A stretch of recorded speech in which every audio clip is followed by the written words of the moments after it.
Hello friends, నమస్తే. Simply విజయ తెలుగు ఛానల్కి స్వాగతం. ఇవాల్టి వీడియోలో ఎంతో టేస్టీగా ఉండే బేబీ పొటాటోస్ తోటి బిర్యానీ ఎలా తయారు చేసుకోవాలో చూద్దాం. అది కూడా ప్రెషర్ కుక్కర్లో ఈజీగా టేస్టీగా ఎలా చేసుకోవాలో ఇప్పుడు చూద్దాం.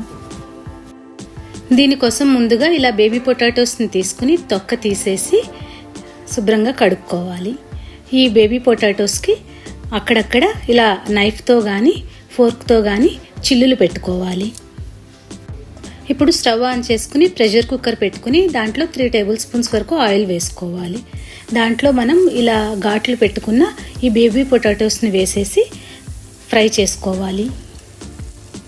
ఇలా పూర్తిగా కాకుండా కొద్దిగా గ్యాప్ ఉండేలాగా మూత పెట్టుకుని ఉంచుకుంటే ఇవి ఎర్రగా ఫ్రై అవుతాయి. ఇలా ఫ్రై చేసుకున్న ఈ బేబీ పొటాటోస్ని ఒక గిన్నెలోకి తీసి పక్కన పెట్టుకోవాలి. ఇప్పుడు దీంట్లో కొద్దిగా జీలకర్ర, దాల్చిన చెక్క, 3-4 లవంగాలు, ఒక 2-3 వరకు యాలకులు వేసి వేయించుకోవాలి. ఇప్పుడు దీంట్లో ఒక అరకప్పు జీడిపప్పు, 2-3 పచ్చిమిర్చి, సన్నగా చీలికల్లా కట్ చేసుకున్న ఉల్లిపాయ ముక్కలు వేసుకోవాలి. కొద్దిగా సాల్ట్ వేసుకుంటే ఈ ఉల్లిపాయ ముక్కలు తొందరగా మగ్గుతాయి. ఈ లోపుగా బియ్యం కడిగి నానబెట్టుకోవాలి. ఇప్పుడు ఈ వేగిన ఉల్లిపాయ ముక్కల్లో 1 స్పూను అల్లం వెల్లుల్లి పేస్ట్ వేసుకుని పచ్చివాసన పోయే వరకు వేయించుకోవాలి. ఇప్పుడు దీంట్లో 1 కప్పు టమాటా ముక్కలు వేసుకుని వేయించుకోవాలి. ఈ టమాటా ముక్కలు కొద్దిగా దగ్గర పడ్డాక దీంట్లో కొద్దిగా పసుపు, కారము, 1 స్పూను జీలకర్ర పొడి, గరం మసాలా వేసుకుని బాగా కలుపుకోవాలి. ఇప్పుడు దీంట్లో 1 కప్పుడు పెరుగు తీసుకుని స్పూన్తో బాగా కలిపి ఆ పెరుగును కూడా ఇందులో వేసి కలుపుకోవాలి. ఇలా పెరుగు వేసుకున్నాక 2 నిమిషాల తర్వాత పుదీనా, కొద్దిగా కొత్తిమీర కూడా వేసుకోవాలి.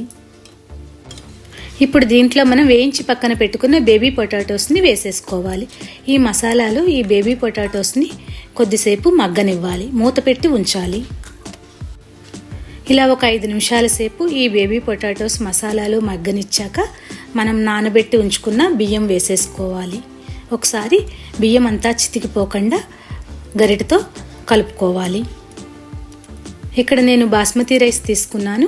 1 గ్లాస్ బాస్మతి రైస్కి 1.5 వాటర్ తీసుకోవాలి.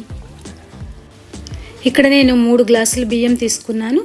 దానికి తగ్గట్టు 4.5 గ్లాసులు నీళ్లు పోసుకుని ఒకసారి బాగా మిక్స్ చేసేసి రుచికి సరిపడా సాల్ట్ వేసుకుని మళ్ళీ కొద్దిగా పుదీనా, కొత్తిమీర వేసేసుకుని కుక్కర్ మూత పెట్టేసుకోవాలి. కుక్కర్ హై ఫ్లేమ్లో 2 విజిల్స్ వస్తే సరిపోతుంది. ప్రెషర్ పోయాక కుక్కర్ మూత ఓపెన్ చేసుకుని ఒకసారి పైనుంచి కిందకి స్మూత్గా కలిపేసి మళ్ళీ మూత పెట్టి 10 నిమిషాల సేపు ఉంచాలి.